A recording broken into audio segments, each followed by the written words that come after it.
നമുക്ക് ഒരു പ്രധാനപ്പെട്ട വാർത്തയിലേക്ക് പോകണം. UAE-യിൽ ഇറാന്റെ ഡ്രോൺ ആക്രമണം, ഫുജൈറയിൽ തീപിടുത്തമുണ്ടായി എന്നുള്ള വിവരങ്ങൾ പുറത്തുവരികയാണ്. ഇറാൻ ഡ്രോൺ ആക്രമണം അതിശക്തമായിരുന്നുവെന്നും വിവരങ്ങൾ പുറത്തുവരുന്നു. 15ഓളം മിസൈലുകൾ UAE-ക്ക് നേരെ ഇറാൻ തൊടുത്തുവിട്ടു. 12 ബാലിസ്റ്റിക് മിസൈലുകളും 3 ക്രൂയിസ് മിസൈലുകളുമാണ് ഇറാൻ ഉപയോഗിച്ചത് എന്നാണ് വിവരങ്ങൾ പുറത്തുവരുന്നത്. ഈ ഡ്രോണുകൾ ഉപയോഗിച്ചും മറ്റും ആക്രമണ ശ്രമം ഉണ്ടായി എന്ന വിവരം കൂടിയുണ്ട്. പക്ഷേ ഈ മിസൈലുകളൊക്കെ കൂടുതൽ മിസൈലുകളും തടുക്കാൻ സാധിച്ചു UAE-ക്ക്, അവരുടെ വ്യോമ പ്രതിരോധ സംവിധാനമൊക്കെ ഉപയോഗിച്ച്. പക്ഷേ 3 ഇന്ത്യക്കാർക്ക് ഗുരുതരമായി പരിക്കേറ്റു എന്നുള്ള വിവരങ്ങൾ കൂടി പുറത്തുവരുന്നുണ്ട്. അങ്ങനെ ഒരു ഇടവേളയ്ക്ക് ശേഷം UAE വീണ്ടും ആശങ്കാജനകമായ സാഹചര്യത്തിലേക്ക് വരികയാണ്. നമുക്കറിയാം, സമാധാന ശ്രമങ്ങൾ, ചർച്ചകൾ എങ്ങുമായിട്ടില്ല. അമേരിക്ക തുടർച്ചയായി ഇറാനെ പ്രകോപിപ്പിക്കുന്നുണ്ട്. ഇതുമായി ബന്ധപ്പെട്ട് ഇറാനിൽ വലിയ അസംതൃപ്തിയും മറ്റുമുണ്ട്. ശാശ്വതമായി സമാധാനം വേണമെന്നാണ് അവരുടെ ആവശ്യം. പക്ഷേ അമേരിക്ക അതിന് വഴങ്ങുന്നില്ല. അങ്ങനെ വഴങ്ങിയില്ലെങ്കിൽ അമേരിക്കയുടെ സഖ്യരാജ്യങ്ങളിലേക്ക് ആക്രമണങ്ങൾ വ്യാപിപ്പിക്കുമെന്നാണ് ഇറാന്റെ മുന്നറിയിപ്പ്. ഇപ്പോൾ അത് സംഭവിച്ചിരിക്കുന്നു എന്നുള്ളതാണ്. വി വിനോദ് ഏറ്റവും പുതിയ വിവരങ്ങളുമായി ചേരും. വിനോദ്, ഇപ്പോൾ കുറേ നാളുകളായി സംഘർഷങ്ങൾക്ക് ഒരു അയവുണ്ടായിരുന്നു. വിമാന സർവീസുകളൊക്കെ പൂർണ്ണമായും തുറന്നു കൊടുക്കുന്ന പശ്ചാത്തലം, അതായത് വ്യോമയാന മേഖല പൂർണ്ണമായും പഴയ നിലയിലേക്ക് എത്തിക്കൊണ്ടിരിക്കുകയാണ്. എയർ സ്പേസ് ഒക്കെ തുറന്നു കൊടുത്തിരുന്നു UAE അടക്കമുള്ള രാജ്യങ്ങൾ. അങ്ങനെ ഒരു സമാധാനത്തിൻ്റെ നിലയിലാണ് ഇപ്പോൾ വീണ്ടും ഇത്തരം സംഭവങ്ങൾ ആവർത്തിക്കുന്നത്.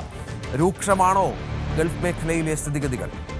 രഞ്ജിത്ത്, ഗൾഫ് വീണ്ടും അശാന്തമാവുകയാണ്. മലയാളികൾ ഉൾപ്പെടെ ഇന്ത്യക്കാർ നിരവധി ഉള്ള ഒരു പ്രദേശം. അവിടെ വലിയ ആശങ്കയ്ക്കാണ് ഇപ്പോൾ സാഹചര്യം ഉണ്ടായിരിക്കുന്നത്. കാരണം വെടിനിർത്തലുണ്ടായിരുന്നു, ഏപ്രിൽ 19 മുതൽ നടക്കുന്ന വെടിനിർത്തലിൻ്റെ ഒരു തുടർച്ചയുണ്ടായിരുന്നു. പക്ഷേ ഇപ്പോൾ സ്ഥിതിഗതികൾ മാറുകയാണ്. ഇറാനും അമേരിക്കയും പരസ്പരം ആക്രമിക്കുന്ന നിലയിലേക്ക് പോകുന്നു. ഈ ആക്രമണത്തിനപ്പുറത്തേക്ക് UAE-യിൽ ഇറാൻ്റെ ആക്രമണം ഉണ്ടായിരിക്കുന്നു.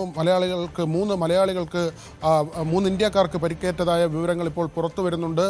ആ തരത്തിൽ വളരെയധികം ആശങ്ക ഉണ്ടാക്കുന്ന വിവരങ്ങളാണ് ഇപ്പോൾ ഗൾഫ് മേഖലയിൽ നിന്ന് പുറത്തു വരുന്നത്. നേരത്തെ പറഞ്ഞതുപോലെ തന്നെ ധാരാളം മലയാളികൾ കഴിയുന്ന ഗൾഫ് നാടുകളാണ്. അവിടേക്കാണ് വീണ്ടും ഇറാൻ്റെ ആക്രമണം ഉണ്ടായിരിക്കുന്നത്. 15 മിസൈലുകളാണ് UAE-യിലേക്ക് അയച്ചത്. ഫുജൈറയിലേക്ക് 3 മിസൈലുകൾ അയച്ചു. അബുദാബിയുടെ എണ്ണ ടാങ്കറിന് നേരെ 2 മിസൈലുകൾ അയക്കുന്ന സാഹചര്യമുണ്ടായി. ഇത് ആശങ്ക ഉണ്ടാക്കുന്ന നില തന്നെയാണ്. അമേരിക്കയും യുദ്ധം എന്ന ഒരു പ്രതീതി സൃഷ്ടിച്ചുകൊണ്ട് തന്നെയാണ് മുന്നോട്ട് പോകുന്നത്.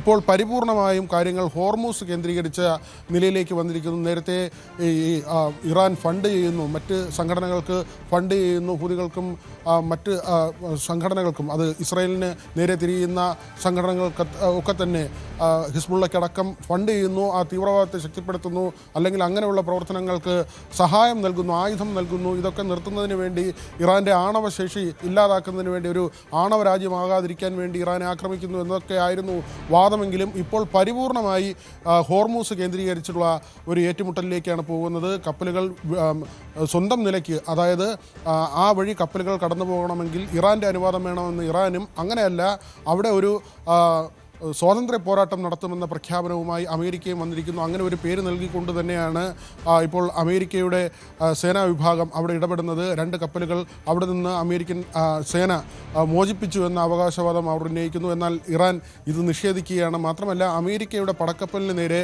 ഇറാൻ്റെ ആക്രമണമുണ്ടായി എന്ന വിവരം പുറത്തു വരുന്നുണ്ട്. ഇറാൻ ഇത് സ്ഥിരീകരിക്കുന്നു, എന്നാൽ അമേരിക്ക നിഷേധിക്കുകയും ചെയ്യുന്നു. ഈ തരത്തിൽ ആശങ്ക ഉണ്ടാക്കുന്നതിൽ തന്നെയാണ് ഇപ്പോൾ കാര്യങ്ങൾ മുന്നോട്ട് പോകുന്നത്. മധ്യസ്ഥ രാജ്യങ്ങളുടെ ശ്രമങ്ങളൊക്കെ നേരത്തെ ഉണ്ടായിരുന്നതാണ്, പക്ഷേ അതൊന്നും തന്നെ ഫലവത്താകുന്നില്ല. ആകെ ഒരു പ്രതീക്ഷയ്ക്ക് വക നൽകുന്ന കാര്യം, ഇറാൻ്റെ ചരക്ക് കപ്പലിൽ നിന്ന് നേരത്തെ പിടികൂടിയ 22 ജീവനക്കാരുണ്ടായിരുന്നു. ആ 22 പേരെ ഇപ്പോൾ അമേരിക്ക വിട്ടുകൊടുത്തിട്ടുണ്ട്. അതിനപ്പുറത്തേക്ക് ഈ യുദ്ധം എന്ന ഒരു പ്രതിനിധിയിലേക്ക് തന്നെയാണ് കാര്യം പോകുന്നത്. പ്രോജക്റ്റ് ഫ്രീഡം എന്ന പേരിൽ ഇപ്പോൾ ഒരു ദൗത്യവുമായി അമേരിക്ക രംഗത്തിറങ്ങിയിരിക്കുന്നു. ഇത് ഡൊണാൾഡ് ട്രംപ് പ്രഖ്യാപിച്ചു കഴിഞ്ഞു. 5000-ഓളം US കമാൻഡോകൾ ഈ ദൗത്യത്തിൻ്റെ ഭാഗമാകുമെന്ന് US വ്യക്തമാക്കുന്നു. അങ്ങനെയെങ്കിൽ ഇറാനിലേക്ക് ഒരുപക്ഷെ കരയുദ്ധം എന്ന നിലയിലേക്ക് തന്നെ കാര്യങ്ങൾ മാറും. സൗദി ഉൾപ്പെടെയുള്ള രാജ്യങ്ങൾ നേരത്തെ ആവശ്യപ്പെട്ടിരുന്ന കാര്യമാണത്.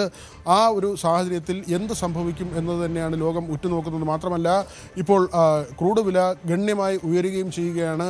5% വർധനയാണ് ഏറ്റവും ഒടുവിൽ ഉണ്ടായത്. മറ്റ് രാജ്യങ്ങളെല്ലാം തന്നെ അവരുടെ കപ്പലുകളുടെ ഇൻഷുറൻസ് തുക വർദ്ധിപ്പിക്കുകയും ചെയ്യുന്നു. 300ഓളം കപ്പലുകൾ ഹോർമൂസിൻ്റെ പല ഭാഗത്തായി കുടുങ്ങിക്കിടപ്പുണ്ട്. ഈ കപ്പലുകളെ മോചിപ്പിക്കുന്നതിന് വേണ്ടിയാണ് ഈ പ്രോജക്റ്റ് ഫ്രീഡം എന്ന പദ്ധതിയുമായി അമേരിക്ക മുന്നോട്ട് പോകുന്നത്. അതായത് ബലമായി ഈ കപ്പലുകൾക്ക് സഞ്ചാര സ്വാതന്ത്ര്യം ഉറപ്പാക്കുക എന്ന ഒരു ദൗത്യത്തിലേക്ക് അമേരിക്ക കടക്കുന്നു. അത് അങ്ങനെ ഉണ്ടായാൽ ഒരുപക്ഷെ അത് ഇറാൻ കയ്യും കെട്ടി നോക്കിയിരിക്കില്ല. കാരണം ഹോർമൂസ് എന്നത് അവരുടെ അവകാശമായി അവർ ആവർത്തിച്ച് പറയുന്നൊരു കാര്യമാണ്. അവിടെ കടന്നു കയറി കപ്പലുകളെ മോചിപ്പിച്ചാൽ കടുത്ത തിരിച്ചടി ഉണ്ടാകുമെന്ന കാര്യം തന്നെയാണ് ഇറാൻ പറയുന്നത്. ഏതായാലും അബുദാബി നാഷണൽ ഓയിൽ കമ്പനിയുടെ എണ്ണ ടാങ്കറിന് നേരെയാണ് ഹോർമുസ് കടലിടുക്കിലടക്കം ഇറാന്റെ വ്യോമാക്രമണം ഉണ്ടായത്. ഹോർമുസ് കടക്കുന്നതിനിടെ 2 ഡ്രോണുകൾ അഡ്നോക് കപ്പലിന് നേരെ ആക്രമണം നടത്തിയെന്ന വിവരങ്ങൾ പുറത്തു വരുന്നുണ്ട്. ഏതായാലും ദുബായിൽ മിസൈൽ ആക്രമണ മുന്നറിയിപ്പും ജനങ്ങൾക്ക് ലഭിച്ചു എന്നുള്ള വിവരം കൂടി ഇപ്പോൾ പുറത്തു വരുന്നുണ്ട്. കുറേ നേരം ആ മുന്നറിയിപ്പ് ഉണ്ടായിരുന്നു, പക്ഷേ അതിനുശേഷം മുന്നറിയിപ്പ് പിൻവലിക്കുകയും മറ്റും ചെയ്തു. UAE ഇതിനെ ശക്തമായ ഭാഷയിൽ അപലപിച്ചിട്ടുണ്ട് ഈ ആക്രമണത്തെ. നേരത്തെ തന്നെ UAE അടക്കം നേതാക്കൾ യോഗം ചേർന്ന് ഇറാന് മുന്നറിയിപ്പുകൾ നൽകിയിരുന്നു. ഇപ്പോൾ വെടിനിർത്തൽ കരാറിൻ്റെ ഒപ്പം രാജ്യാന്തര സമുദ്ര ഗതാഗത നിയമത്തിൻ്റെ നഗ്നമായ ലംഘനമാണ് ഉണ്ടായതെന്നും ലോക സുരക്ഷയ്ക്ക് നേരെയുള്ള ഭീഷണിയാണ് എന്നുമാണ് UAE പ്രസ്താവനയിൽ കുറ്റപ്പെടുത്തുന്നത്. എത്രയും വേഗം ഇത്തരം ആക്രമണങ്ങൾ നിർത്തണം എന്ന ആവശ്യമുണ്ട്.